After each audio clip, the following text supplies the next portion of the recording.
কিছু না বুঝে শুনে দুম করে একটা হঠকারী কাজ করবে আর তার জন্য ছুটে মরতে হবে আমাদের? তা তো হয় না। এটা ঠিক হয়েছে, এই শিক্ষাটা তোমার না হওয়া উচিত ছিল। তুমি বাবাকে শুনিয়েছিলে না ওই মেয়েটার জন্য তুমি গয়না করে দেবে? তো এক কাজ করো না, মানুকে বলে দেখো না ওই 5,000 টাকার ব্যবস্থা যদি তুমি করে দিতে পারো তবে সে বিয়েতে রাজি হয় কিনা। ওরা মামি এখন কি করবে? কেন, কি আবার করবে? গলায় দড়ি দিয়ে মরবে, আর এই মরার জন্য দায়ী থাকবে তুমি।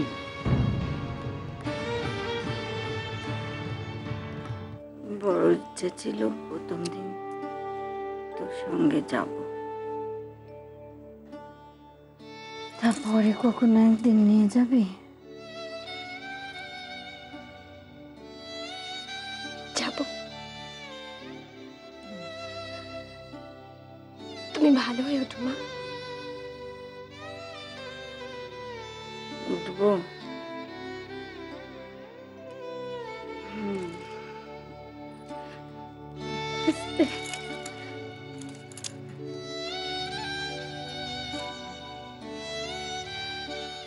মা আমি আসি। বকুল,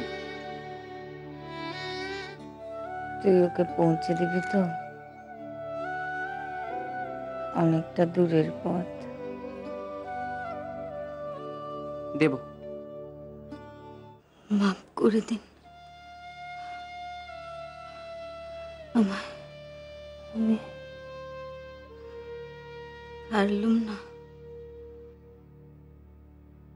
পারিনি আমি। ক্ষমা ক্ষমা। ওর ওর ভালো পাত্র আমি আমি খুঁজে দেব।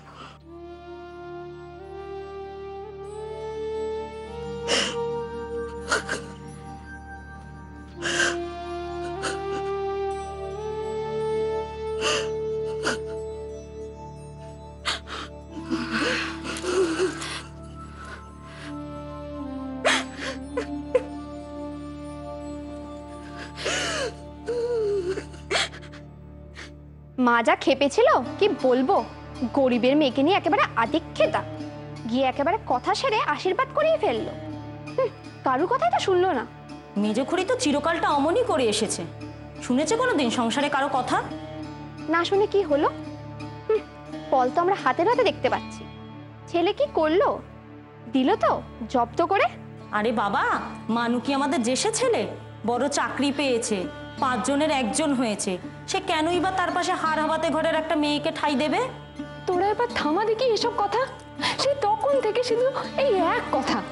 তোমাকে আমার একটা কথা রাখতে হবে, আমাকে সাহায্য করতে হবে। সাহায্য? কি সাহায্য করব? তোমাকে সব বলবো, সব বোঝাবো।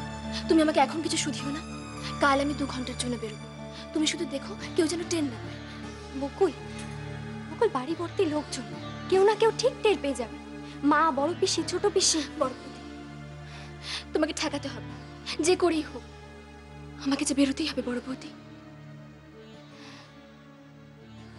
যে জিনিসটা আনতে যাচ্ছি সেটা যদি পেয়ে যাই,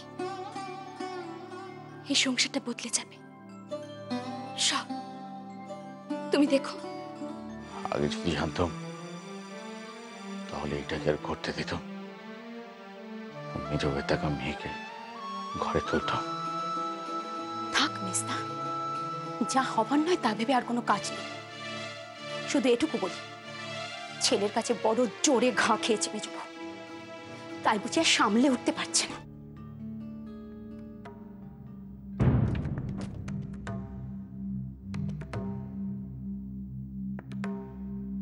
আপনি আজ আসতে বলেছিলেন? খাতাগুলো